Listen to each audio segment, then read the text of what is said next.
Everyone, welcome to complex engineering. तभी हम लोग बात करने वाले मैक्सवेल इंडक्टेंस और कैपेसिटेंस ब्रिज के बारे में। तो अगेन यहाँ पर ये जो ब्रिज है इसका जो कॉन्फ़िगरेशन होगा वो एकदम आइडेंटिकल ही होने वाला है व्हीटस्टोन ब्रिज की तरह। और यहाँ पर आप जो सोर्स जो यूज़ करोगे कौन सा सोर्स होगा, एसी सोर्स होगा या फिर डीसी सोर्स होगा। ऑब्वियसली यहाँ पर आप जो सोर्स जो यूज़ करोगे वो एसी सोर्स यूज़ करोगे।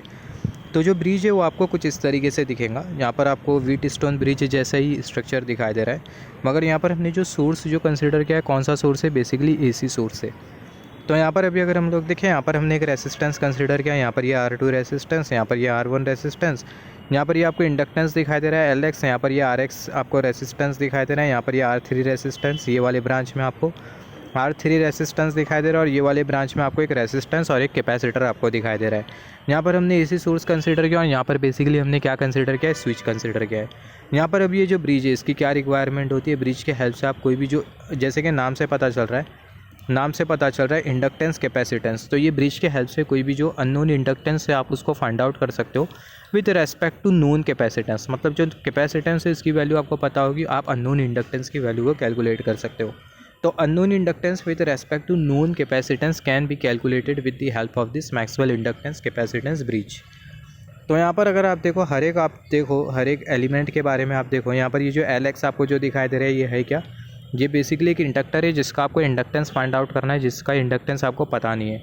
तो यहाँ पर ये जो LX है वो है क्या, unknown value of L to be find, unknown value of inductor to be find. यहाँ पर ये जो RX है वो है क्या, unknown value of resistance which is to be find. तो यहाँ पर आप देखो ये जो RX है वो है unknown value of resistance which is to be find. यहाँ पर ये जो R3 आपको जो दिखाई दे रहा है ये है क्या, ये है अननोन रेसिस्टेंस, और जो C1 आपको जो दिखाई दे रहा है ये है नोन कैपेसिटेंस, जिसको आप वेरी भी कर सकते हो। यहाँ पर एक एरो बनी है। तो यहाँ पर ये जो R3 है वो है नोन रेसिस्टेंस और जो C1 है वो है नोन कैपेसिटेंस, या फिर आप बोल सकते हो वेरिएबल कैपेसिटेंस, जिसकी जो वैल्यू आप उसको क्या कर सकते हो, वेरी कर सकते हो। यहाँ पर अगर आप देखो, यहाँ पर हमने कुछ पॉइंट कंसिडर किया। यहाँ पर ये हमने पॉइंट A कंसिडर कर लिया, यहाँ पर ये पॉइंट B कंसिडर कर लिया, यहाँ पर ये पॉइंट C कंसिडर कर लिया, और यहाँ पर ये हमने कंसिडर कर लिया पॉइंट D। यहाँ पर आप देखो ये पॉइंट D और यहाँ पर ये पॉइंट B, दोनों के बीच में क्या लगा हुआ है, दोनों के बीच में बेसिकली लगा हुआ है डिटेक्टर। तो जब ये डिटेक्टर क्या करेगा, ये ब्रांच में जो करंट फ्लो हो रहा है उसको डिटेक्ट करने का काम करेगा। अगर डिटेक्टर अगर हमें ज़ीरो रीडिंग इंडिकेट कर रहा है, इसका मतलब ये ब्रांच में जो करंट है वो ज़ीरो करंट है। और ये ब्रांच में जो करंट जो फ्लो कर रहा है, ये ब्रांच में जो करंट जो फ्लो कर रहा है उसको हमने शो किया I सब्सक्रिप्ट में D से, जो कि बेसिकली कौन सा करंट है, डिटेक्टर करंट है। तो यहाँ पर आप देखो जैसे आप ये स्विच क्लोज करोगे तो होगा क्या, ये AC सोर्स की वजह से करंट फ्लो होने लगा, करंट कुछ इस तरीके से फ्लो होगा। फिर उसके बाद जो करंट है जंक्शन पर आएगा, जंक्शन A पर आएगा। तो करंट जंक्शन A पर आने के बाद दो पार्ट में स्प्लिट हो जाएगा। ये करंट का एक पार्ट ये वाले ब्रांच से फ्लो होगा, दूसरा जो पार्ट है वो ये वाले ब्रांच से फ्लो होगा। तो ये वाले ब्रांच से जो करंट जो फ्लो होगा, ये वाले ब्रांच से जो करंट जो फ्लो हो रहा है वो है I2, और ये वाले ब्रांच से जो करंट जो फ्लो हो रहा है वो कितना है, वो है I1 करंट। तो यहाँ पर आप देखो जो I1 करंट आपको जो दिखाई दे रहा है वो अगेन ये वाले जंक्शन पर आएगा, दो पार्ट में स्प्लिट हो जाएगा। उसका एक जो पार्ट है वो कैपेसिटर के थ्रू फ्लो करेगा, दूसरा जो पार्ट है वो R1 रेसिस्टेंस के थ्रू फ्लो करेगा। यहाँ पर आपको पता होना चाहिए सर्किट में जितना करंट जाता है उतना करंट आता है। मतलब किसी भी सर्किट में जितना इनकमिंग करंट होगा उतना आउटगोइंग करंट होगा। ये प्रिंसिपल है KCL का, लॉ है KCL का, जिसको हम लोग बेसिकली बोलते हैं किरचॉफ्स करंट लॉ।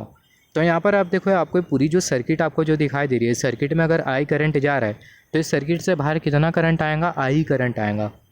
अगर इनकमिंग करंट आई है तो जो आउटगोइंग करंट होगा वो भी कितना होने वाला है, I होने वाला है।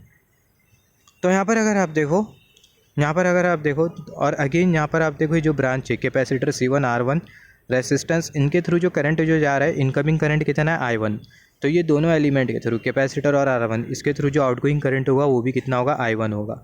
तो यहाँ पर ये जो जंक्शन आपको D जो दिखाई दे रहा है, इस पर जो इनकमिंग करंट है वो कितना है, वो है I1 करंट। सिमिलरली जो I2 जो करंट है वो कौन से ब्रांच से फ्लो हो रहा था, I2 करंट ये वाले ब्रांच से फ्लो हो रहा था।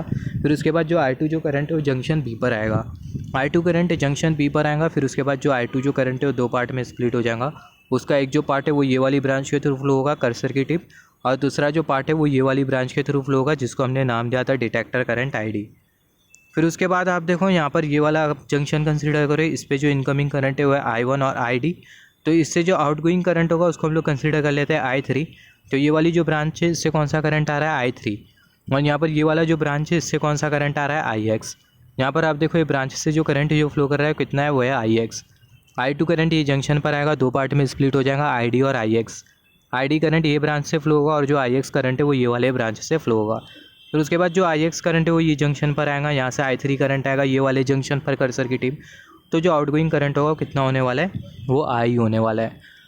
तो ये बहुत इंपॉर्टेंट है, कोई भी कॉम्प्लेक्स सर्किट को सॉल्व करने के लिए आपको इतना पता होना चाहिए कि जो इनकमिंग करंट है वो आउटगोइंग करंट के बराबर में होता है। किसी सर्किट में जितना इनकमिंग करंट होगा उतना आउटगोइंग करंट होगा। किसी सर्किट में जितना 5 एम्पियर करंट इनकमिंग है तो जो आउटगोइंग करंट होगा वो भी 5 एम्पियर होगा। ऐसा नहीं कि इनकमिंग करंट 5 एम्पियर है तो आउटगोइंग करंट 2 एम्पियर है, ऐसा बिल्कुल भी नहीं होगा। अगर इनकमिंग करंट अगर 5 एम्पियर है तो जो आउटगोइंग करंट है वो भी होगा 5 एम्पियर।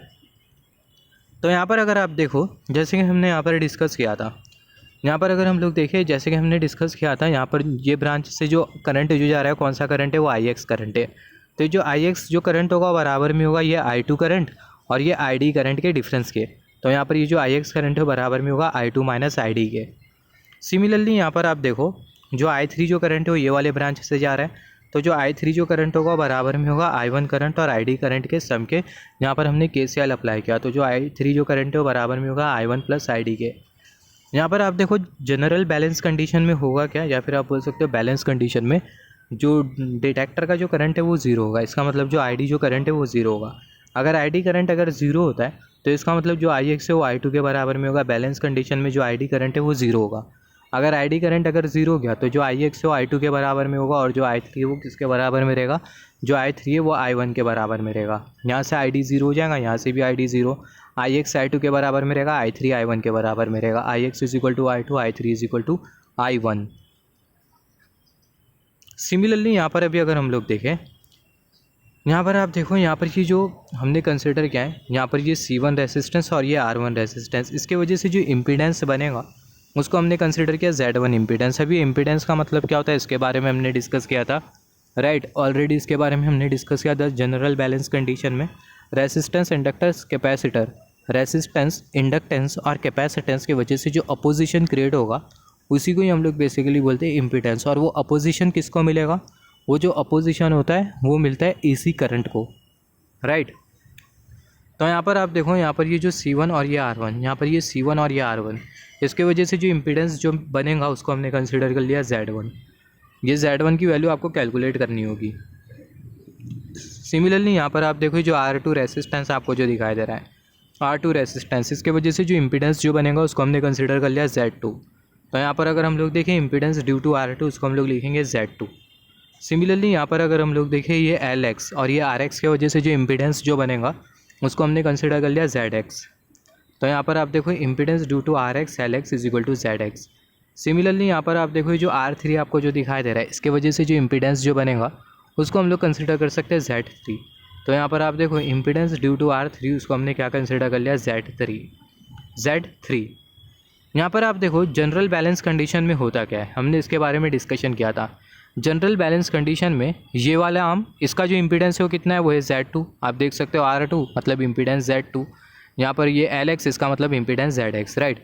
सिमिलरली यहाँ पर R3 मतलब इम्पीडेंस Z3। तो जनरल बैलेंस कंडीशन में होगा क्या, Z2 और R3 और Z1 और RX। सबसे पहले आप देख सकते हो जैसे कि हमने डिस्कस किया जनरल बैलेंस कंडीशन में होता क्या है। इनफैक्ट हमने व्हीटस्टोन ब्रिज में भी डिस्कस किया था बैलेंस कंडीशन में होता क्या है, जो पैरेलल ब्रांच होती है उनका जो मल्टीप्लिकेशन होता है बराबर में होता है। मतलब ये वाली ब्रांच और ये वाली ब्रांच इनका मल्टीप्लिकेशन, ये वाली ब्रांच ये वाली ब्रांच इनका मल्टीप्लिकेशन सेम होगा। तो सिमिलरली यहाँ पर आप देखो जनरल बैलेंस कंडीशन में होगा क्या, Z1 और यहाँ से आपको क्या मिलेगा, यहाँ से आपको मिलेगा Z1, राइट, और यहाँ से आपको मिलेगा ZX। तो Z1 इंटू ZX और Z2 इंटू R3 ये दोनों बराबर में हो गए। यहाँ पर हम लोग देख सकते हैं जनरल बैलेंस कंडीशन में अगर हम लोग देखें equation for general balance condition अगर हम लोग कंसिडर करें तो Z1 इंटू ZX, यहाँ पर आप देखो यहाँ पर ये Z1 और यहाँ से हमें इम्पीडेंस मिलेगा ZX। तो यहाँ पर ये Z1 इंटू ZX हमने यहाँ पर कंसिडर किया। सिमिलरली यहाँ पर आप देखो यहाँ से आपको मिलेगा Z2 और यहाँ से आपको मिलेगा Z3।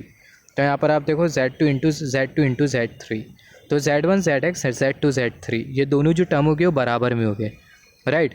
ये वाला इम्पीडेंस और ये वाला इम्पीडेंस, ये इम्पीडेंस का मल्टीप्लिकेशन ये इम्पीडेंस का मल्टीप्लिकेशन बराबर में होगा जनरल बैलेंस कंडीशन में। इसको हमने कंसिडर कर लिया इक्वेशन नंबर 1। यहाँ से भी आपको क्या करना होगा, Z1 Z2 Z3 की वैल्यू आपको कैलकुलेट करनी होगी। तो यहाँ पर आप देखो जो Z1 है इसकी जो वैल्यू किसके बराबर में होगी, तो यहाँ पर अगर हम लोग देखें, जैसे कि हमने डिस्कस किया, जो Z1 जो इम्पीडेंस है वो किसका है, R1, और ये कैपेसिटर C1 का। तो यहाँ पर आप देखो, जब भी रेसिस्टर और कैपेसिटर दोनों पैरेलली लगे हो तो जो इम्पीडेंस जो क्रिएट होता है वो बराबर में होता है R1, क्योंकि यहाँ पर ये R1 रेसिस्टेंस है, और डिनोमिनेटर में 1 प्लस, यहाँ पर आप देखो आपको R1 और ये कैपेसिटर कंसिडर करना है C, मगर आपको यूज़ करना है कि इमेजिनरी टर्म जिसको हम लोग बोलते हैं J-ओमेगा। सिंपल वर्ड में हम लोग बोल सकते हैं, जब भी रेसिस्टेंस और कैपेसिटेंस पैरेलली कनेक्टेड हो तो ऐसे केस में हमें जो इम्पीडेंस जो मिलता है Z, वो बराबर में होता है R1 डिनोमिनेटर में 1 प्लस J-ओमेगा R1C। यहाँ पर आप देखो R1 ये रेसिस्टेंस और ये जो C है वो है कैपेसिटर, तो जो इम्पीडेंस होता है बराबर में होता है R1 और डिनोमिनेटर में 1 प्लस J-ओमेगा R1C। तो आप ये नोट डाउन कर लो, इसको हम लोग प्रूफ नहीं करते बैठेंगे, पूरे प्रोसेस में आपको ये पता होना चाहिए। बेसिकली हम लोग 4 ही वीडियोस कंसिडर करेंगे ये AC ब्रिजेस के ऊपर। तो जब भी रेसिस्टेंस और कैपेसिटेंस पैरेलली कनेक्टेड होते हैं तो आपको जो इम्पीडेंस जो मिलता है वो बराबर में होता है R1 डिनोमिनेटर में 1 प्लस J-ओमेगा R1C। तो यहाँ पर आप देखो, जो Z1 जो इम्पीडेंस है वो किसके बराबर में होगा, बराबर में होगा R1 डिनोमिनेटर में 1 प्लस J-ओमेगा R1C। सिमिलरली यहाँ पर आप देखो, Z3 जो इम्पीडेंस है वो R3 के बराबर में होगा, Z2 इम्पीडेंस R2 के बराबर में होगा। तो यहाँ पर आप देखो, जो Z3 जो इम्पीडेंस है वो R3 के बराबर में, Z2 इम्पीडेंस R2 के बराबर में। सिमिलरली आपने जो ZX इम्पीडेंस जो कंसिडर किया है, यहाँ से आपको जो इम्पीडेंस जो मिल रहा था आप उसको बोल रहे थे ZX इम्पीडेंस। तो जो ZX जो इम्पीडेंस है वो बराबर में रहेगा RX प्लस J-ओमेगा LX के। J-ओमेगा जो टर्म है ये बेसिकली इमेजिनरी टर्म है। तो यहाँ पर आप देखो, आपका जो ZX जो इम्पीडेंस है वो बराबर में रहेगा RX प्लस J-ओमेगा LX के। ये बहुत इंपॉर्टेंट है, इसको भी आप नोट डाउन कर लो। तो यहाँ पर आप देखो, Z1, Z2, Z3, ZX सारे के सारे इम्पीडेंस आपने कैलकुलेट कर लिए।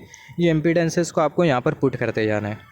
तो यहाँ पर आप देखो, Z1 इम्पीडेंस किसके बराबर में, इसके बराबर में। तो Z1 की जगह R1 1 प्लस J-ओमेगा R1C1।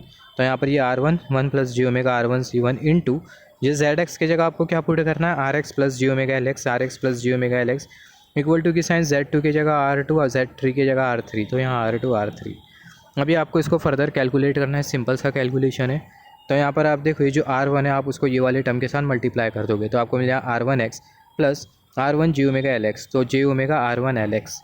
फिर ये जो इक्वल टू की साइन है उसको हमने यहाँ पर कंसिडर किया, ये वाले टर्म को इससे मल्टीप्लाई कर दो। यहाँ पर ये R2 R3 प्लस साइन, यहाँ पर आप देखो 1 इंटू R2 R3, तो आपको मिल जाएगा R2 R3।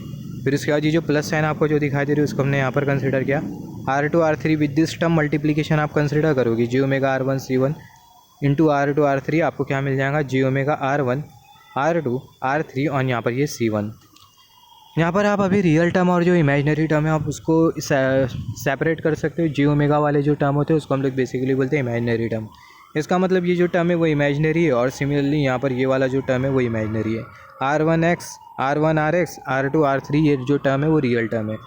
तो रियल टर्म और इमेजिनरी टर्म को आप अगर सेपरेट करो तो यहाँ पर आप देखो जो रियल टर्म है कौन कौन से, R1RX R2 R3 ये रियल टर्म है। तो यहाँ पर आप देखो R1RX is equal to R2 R3। इसको अरेंज करके लिख सकते हो RX, ये जो RX है उसको हमने एज इट इज़ लिखा, R2 R3 as it is होगा, R1 डिनोमिनेटर में तो R1 डिनोमिनेटर में। तो जो अननोन रेसिस्टेंस है RX उसको आप कैलकुलेट करोगे with the help of this relation. यहाँ पर आप देखो, ये जो RX था ये अननोन रेसिस्टेंस था, इसको भी आपको कैलकुलेट करना था, तो आप इसको कैलकुलेट करोगे with the help of this formula. आपको R2 की वैल्यू पुट करना होगा, R3 की वैल्यू, R1 की वैल्यू पुट करना होगा। वैल्यू आप जब पुट करोगे तो जो RX जो रेसिस्टेंस है उसकी जो वैल्यू है वो आपको RX की जो वैल्यू मिल जाएंगी, अननोन रेसिस्टेंस की वैल्यू आपको मिल जाएंगी। सिमिलरली यहाँ पर आप देखो, अभी आप जो इमेजिनरी टर्म है आप उसको कंसिडर कर लो। तो ये वाला टर्म इमेजिनरी है, सिमिलरली ये वाला टर्म इमेजिनरी है। तो इसको अगर हम लोग कंसिडर करें दोनों को तो आपको मिल जाएगा J omega R1 LX is equal to J omega R1 R2 R3 और यहाँ पर ये C1। J-ओमेगा R1 cancel, J-ओमेगा R1 cancel, आपको मिल जाएगा LX is equal to R1 R2 R3 C1। इसके आगे आपको मिल जाएगा LX is equal to R2 R3। यहाँ पर आप देखो, ये जो R1 है वो नहीं होगा, क्योंकि जैसे कि हमने डिस्कस किया था J-ओमेगा R1 कैंसिल हो जाएगा, तो ये R1 नहीं होगा। तो आपको मिल जाएगा LX और R2 R3 C1, तो R2 R3 C1। तो जो अननोन इंडक्टेंस है उसकी जो वैल्यू हो किसके बराबर में होगी, इसके बराबर में होगी R2 R3 C1। R2 resistance जो आपको जो दिखाई दे रहा है, यहाँ पर ये जो R2 रेसिस्टेंस आपको जो दिखाई दे रहा है, यहाँ पर ये R2 रेसिस्टेंस और यहाँ पर ये R3 रेसिस्टेंस, और ये कैपेसिटर का कैपेसिटेंस जो भी आपको मिलेगा 0.1 फैराड 2 फैराड जो भी आपको मिलेगा उसको आपको ये वाले रिलेशन में पुट करना है। तो आपको जो अननोन इंडक्टेंस है जिसको आपको कैलकुलेट करना था, अननोन इंडक्टेंस LX जिसे आपको कैलकुलेट करना था, वो आपको मिल जाएगा।